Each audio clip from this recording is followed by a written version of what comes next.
आज आम हाथर गोटे डिजाइन शिखा। देखु ए टाइप आम हाथर डिजाइन शिखा।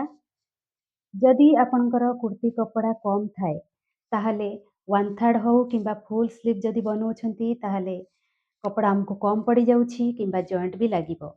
तो आपण माने केमती जॉइंट करिवे जदि पैंट कपड़ा सहित सेट थिबो ताहले पैंट कपड़ा को आ सहित जॉइंट करिकरी एमती डिजाइन किछि बनै परिबे। तो एटा देखंतु एटा हमर पैंट कपड़ा एटा हमर कुर्ती कपड़ा। तो याकू आम एमती जॉइंट करिकरी आम एठी केते सुंदर स्लीव डिजाइन आम बाहर कले। एबे चलंतु ए स्लीव रो स्टिचिंग जानिबा पूरा सहज भाव में आपण मानकु सिखेबी। कुर्ती कपड़ा रहिला एटा हमर पैंट कपड़ा। पैंट कपड़ा जो हमर आगे रे रहिबो ताकू आम डबल करिकरी नबा।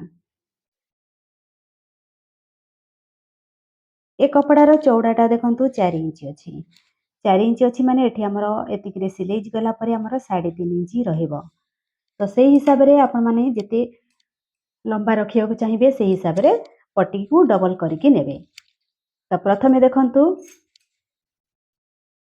पट्टीर एपट साइड हमर फोल्डिंग साइड अछि। ए फोल्डिंग पाख साइड रु आम एमती फोल्ड करिबा। एपट साइड हमर फोल्डिंग अछि तो एठी आम मार्क करिबा।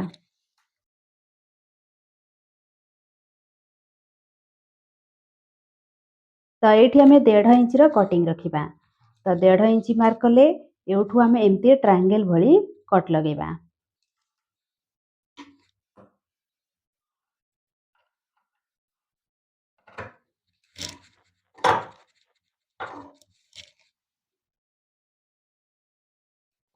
एमती कट लगे सारला परे जेमती आम ट्रायंगल भली कटिंग करथिले सेमती ट्रायंगल भली एमती सिलाई पकेबा।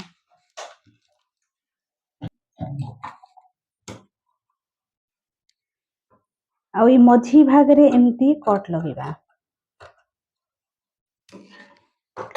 कट लगे सारला परे याकू आम एमती सीधा करिबा।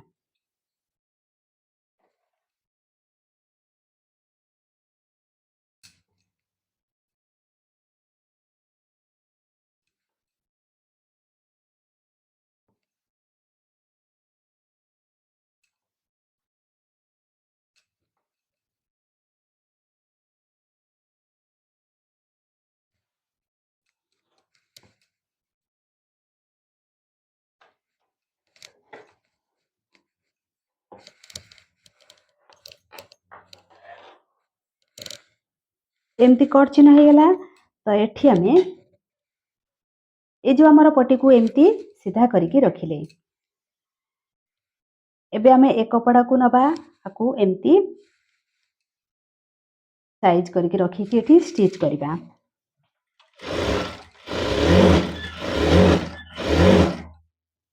एमती स्टिच कर सारला परे तापरे ई जो पट्टीटा रहिला ए पट्टी को एमती फोल्ड करिकरी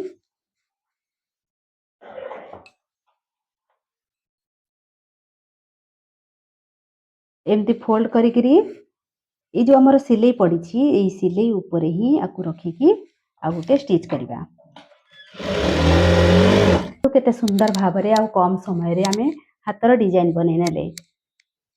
ए जगह रे आपण माने माली लगे पारिबे न किछि डिजाइन वाला बटन भी लगे पारिबे।